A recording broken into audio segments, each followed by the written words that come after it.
Donc, merci à tous d'être là et merci beaucoup à Hélène et à Hervé d'avoir accepté de parler. Et Hélène qui en plus vient de très loin, de Californie. Donc, je vais juste faire une petite présentation assez courte. Je pense que les trois quarts d'entre vous connaissent ça mieux que moi, mais bon, voilà, c'est quand même pour le quart restant de dire une ou deux choses sur le contexte de cette séance en fait qui parle de choses qui préoccupe pas mal de gens dans cette pièce, mais qui a de choses qui ont trouvé un assez malheureux regain d'actualité ces dernières semaines, puisque vous savez tous qu'il y a une tuerie de masse à Buffalo, État de New York, il y a 3 semaines, et, euh, et, que, et que curieusement, voilà, et curieusement, il y a eu comme souvent, ces gens font des manifestes avant d'aller tuer des gens. Et dans le manifeste de ce tueur-là, il était question d'articles de génomique comportementale explicitement cités, ce qui est un peu bizarre, parce que ce genre de personne n'a pas trop l'habitude, apparemment, de lire de la littérature académique de génomique. Mais ça, c'est un signe en fait de quelque chose de plus général, qui est un problème avec les usages de la génétique humaine, un problème qui est assez vieux finalement, mais qui prend des formes assez neuves. Donc, je vais juste donner des éléments de contexte. Donc, dans les récents tueurs de masse suprémacistes blancs, il y a eu alors souvent des références à de la littérature, parce que ces gens écrivent des manifestes, en particulier à la notion absurde de grand remplacement, qui est défendu par des gens à l'extrême droite et en particulier en France. Le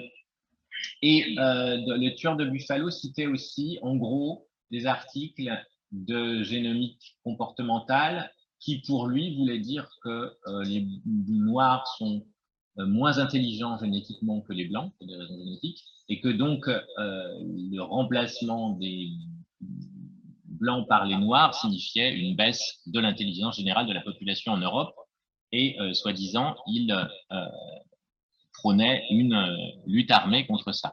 Bon. Alors,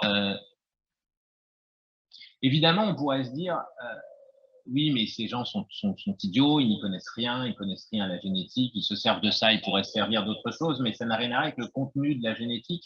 Et je pense que, en particulier en philosophie des sciences, mais même ailleurs, on est souvent maintenant assez circonspect quant à l'évidence qu'il y a la science d'un côté et les applications de l'autre, et donc les mauvaises applications. Et c'est peut-être un peu plus compliqué, et c'est même finalement quelque chose d'assez vieux, puisque c'est depuis en gros Oppenheimer, les scientifiques, et donc la physique nucléaire et la bombe, les scientifiques se posent des questions sur leur responsabilité par rapport aux usages de ce qu'ils font, aux usages parfois complètement orthogonaux à leur propre intention. Et de manière plus générale, donc, et ça on parlera beaucoup, il y a des relations très complexes historiquement entre la biologie évolutive d'une part et les génétiques de l'autre, avec l'eugénisme, puisque, comme vous savez peut-être, une bonne partie peut-être le livre le plus important de la biologie évolutive, un livre très important, la Genetical Theory of Natural Selection, de Ronald Fisher, comprend pour à peu près la moitié de son volume une théorie de l'eugénisme et une défense de l'eugénisme comme moyen de défendre la qualité de la souche ancestrale européenne. Récemment, il y a eu, mais j'en parlerai pas, des controverses autour après son décès, autour de Wilson, le père, entre autres, entre 10 000 choses d'écologie, le père de la sociobiologie, dont on a dit qu'il avait soutenu des positions racistes. En tout cas, il a informellement, en privé, en correspondance, soutenu des gens qui étaient, eux, officiellement des racistes. Et en même temps, on doit dire que la question de la race, la biologie évolutive en particulier, a fait beaucoup, tout bêtement contre le racisme, et pour dire que la notion usuelle, basée sur des traits phénotypiques de race, les blancs, les noirs, est complètement absurde d'un point de vue biologique. Et ça, c'est aussi bien les généticiens des populations des années 60, Kevin Forza et d'autres, que les pères fondateurs de ce qu'on appelle les pères fondateurs de la théorie d'évolution moderne, Ernst Mayr ou Theodosius Dobzhansky, qui ont donné lieu à une déclaration à l'UNESCO sur la race dans les années 50. Alors, Ce qui est en jeu là, c'est, avec toutes ces choses, et avec en particulier l'usage de la génétique comportementale par des suprémacistes blancs, c'est la connexion entre l'héréditarisme, c'est-à-dire la thèse que les propriétés humaines les plus importantes sont héréditaires, et le racisme, via essentiellement, et on va en parler, la génomique des propriétés cognitives et comportementales, au premier lieu le quotient intellectuel, hein, le QI, mais pas seulement, pas seulement. Et ce qu'on voit aujourd'hui, je suis désolé, il y a des petites coquilles dans le texte, mais bon, on se comprend. C'est un retour de ce qu'on appelle parfois race science. Hein. Il y a eu un livre en 2014, je crois, de Nicholas Wade, qui a été très controversé, sur l'idée que la génétique des migrations humaines donnait de nouveau des fondements à l'idée qu'il existe des propriétés biologiques propres aux groupes ethniques, en particulier des propriétés cognitives et comportementales aux groupes ethniques. Il y a un très bon livre de critique de Angela Saini, je crois 2018 ou 2019, The Return of Race Science. Et dans ces discussions, il y a quelque chose qui joue un rôle qui est en gros la génétique ancient DNA, hein, donc l'étude des traces génétiques des hominidés. Il y a eu en particulier un tribune de David Reich, qui est un des grands noms de tout ça, dans le New York Times il y a quelques années, qui a fait grand bruit, hein, puisqu'il disait, alors quelqu'un qui est absolument pas évidemment suspect d'un quelconque suprémacisme blanc, il disait que on peut éventuellement envisager que ce que nous dit la génétique des populations humaines aujourd'hui laisse entrevoir qu'il existerait des propriétés propres à certains groupes qui partagent une histoire d'immigration commune. Alors, ce race science, donc, qui est cette idée, donc cette science des races, connectée à des thèses sur l'hérédité des propriétés intellectuelles, elle est très riche aux franges de l'académie. Hein, ces personnages-là, Noah Karl et Bo Winegard, ils ont été virés de l'université pour des prises de position racistes. Emile Kierkegaard, qui a la chance ou la malchance d'avoir un patronyme célèbre, mais qui n'a rien à voir avec lui, c'est quelqu'un qui est en dehors de l'université. C'est allez, on va oser l'oxymore, hein, un intellectuel néo-nazi, qui a pour hobby d'ouvrir des journaux open access où il se publie, lui et ses amis, et en faisant des tripatouillages statistiques de toutes les bases de données génomiques possibles pour montrer que les noirs, etc., les blancs, etc. Ça, c'est maintenant, c'est aujourd'hui. Hein, et c'est ces gens qui font circuler des articles de Nature, de PNAS ou autres, pour que ces articles arrivent dans des forums Reddit, qui sont des forums consultés par des gens, des extrémistes de droite, et puis dans des cercles de plus en plus petits, où à la fin, vous trouvez des tueurs de masse, suprémacistes blancs. Hein, donc il y a une sorte de, ça c'est intéressant sociologiquement, hein, il y a une sorte de continuum entre les gens qui vont être dans des départements de génomique comportementale et qui vont publier des articles sur le fait qu'il existe un polymorphisme nucléotidique propre à la réussite scolaire, attesté par l'étude de grandes bases de données sur les écoliers finlandais, et puis au final des meurtriers de masse qui ne consultent que Reddit ou Facebook. Il y a quelque chose qui est peu étudié, mais qui existe. Il y a des canaux de transmission. Et cet usage suprémaciste hein, de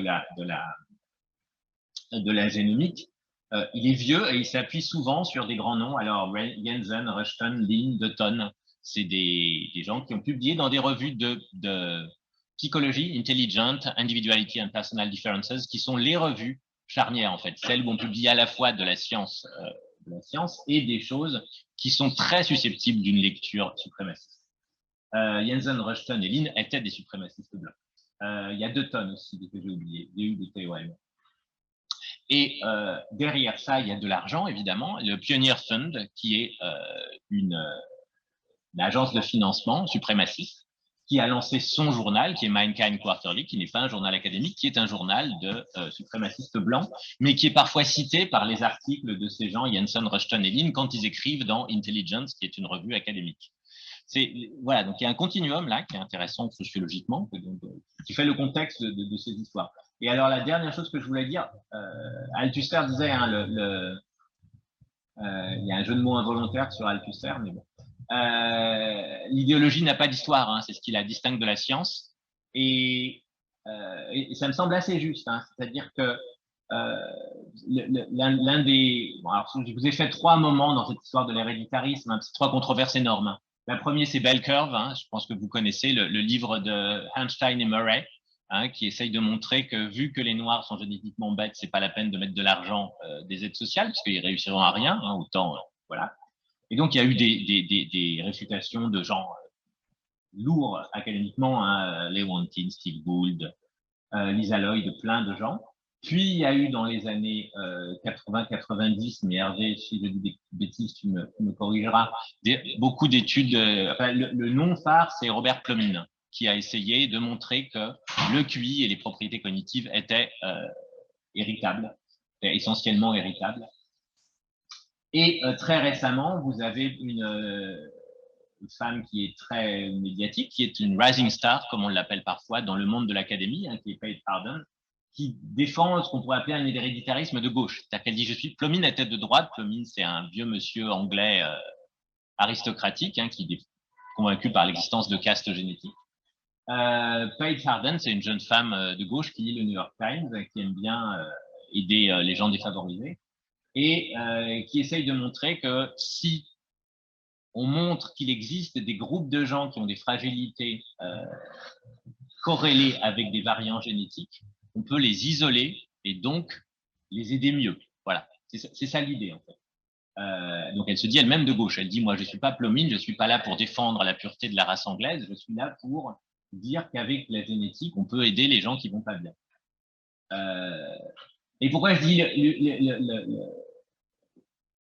l'idéologie n'a pas d'histoire? Il y a un article très célèbre, hein, de Richard Lewontin en 74, hein, donc c'était un des très grands noms de la génétique des populations, qui s'appelle Analysis of Variance, qui est un article qui montre que l'analyse de variance qu'on fait pour découpler la part génétique de la variance d'un caractère de la part environnementale, bon, c'est très bien, mais c'est quelque chose de très problématique si on veut l'exporter au-delà de là où la population et l'environnement où on a fait cette analyse. Et donc, on ne peut pas en tirer grand-chose en termes de conséquences, ni même de consignes d'intervention.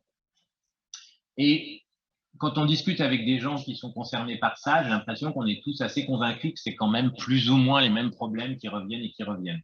Alors, effectivement, avant, jusqu'à l'époque de Plomin, on avait des études de jumeaux. Donc, vous prenez des populations de jumeaux, des dizygotes, des monozygotes, et vous regardez dans quelle mesure ils diffèrent les uns des autres sur la propriété qui vous intéresse, par exemple le QI. Bon, ça pose plein de problèmes méthodologiques. Maintenant, on a des méthodes de génomique, hein, donc des Genome-Wide Association Studies, Hervé vous en parlera, qui n'ont pas besoin de regarder la famille des gens, vous regardez juste des énormes populations de génomes, 20 000, 30 000, 50 000, et vous y détectez des variants corrélés avec des variations dans le trait qui vous intéresse. Un autre point que je voulais dire, oui, donc, et il me semble que malgré le changement de méthode, on a des problèmes qui sont relativement proches que ceux que pointait Lewontin. L'autre chose que je voulais dire, hein, c'est que il y a beaucoup de gens qui travaillent là-dessus et il y a des généticiens et des psychologues. Et assez souvent, les généticiens sont très circonspects quant à ces méthodes, par exemple la génétique ou la génomique du QI. Et les psychologues, Plomin est psychologue par exemple, Paige Harden aussi, les psychologues sont plus enthousiastes. Bon, mais ça, c'est, je sais pas, c'est peut-être une généralisation sociale. Hein, oui, les Genome-Wide GWAS, la Genome-Wide Association Studies, c'est quelque chose de très important. Et il y a des très gros consortiums d'études, par exemple, au NIH, vous avez des consortiums énormes pour étudier l'obésité, la schizophrénie, le diabète, les grosses maladies comme ça, hein, la dépression. Alors, les deux choses que je voulais dire aussi, c'est ce qui est au cœur des discussions et des controverses maintenant, c'est non pas c'est le QI, mais surtout par un proxy du QI qui est la réussite scolaire. Vous avez beaucoup d'études là-dessus, on essaie de montrer que 22% de la réussite scolaire est génétique. Et encore une fois, ça percole, hein, c'est-à-dire que chez nous, en France, vous avez des animateurs comme Laurent Alexandre qui écrivent des éditoriaux là-dessus. Ça percole beaucoup.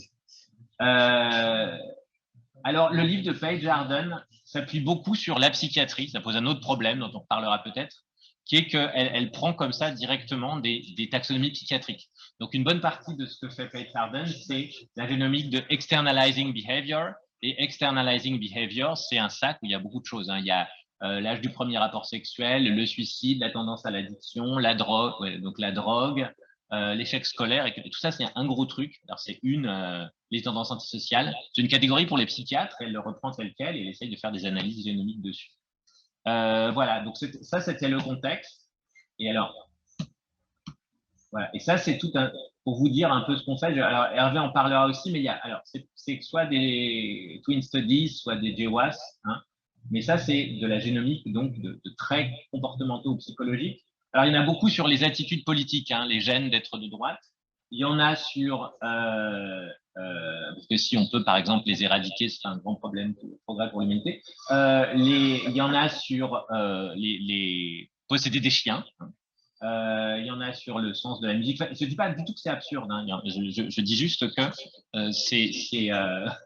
ça existe et c'est très fréquent. Voilà. Et donc, et pour terminer, juste avant de passer la parole à nos intervenants, parce que juste c'était vraiment un tour d'horizon un peu contextuel. Hein. Là, le dernier article qui vient de paraître, alors c'est pas des JWAS, hein, mais c'est toujours héréditarisme, etc. Evolutionary Psychological Science, juin 2022, par Emile Kierkegaard, donc c'est l'agitateur néo-nazi, et Edward Dutton, c'est un vieux psychologue suprémaciste blanc. C'est Will Intelligent Latter Descent and Smart Conservatives Inherit the Earth, Differential Selection for Intelligence in the USA based on Religiosity and Conservatism.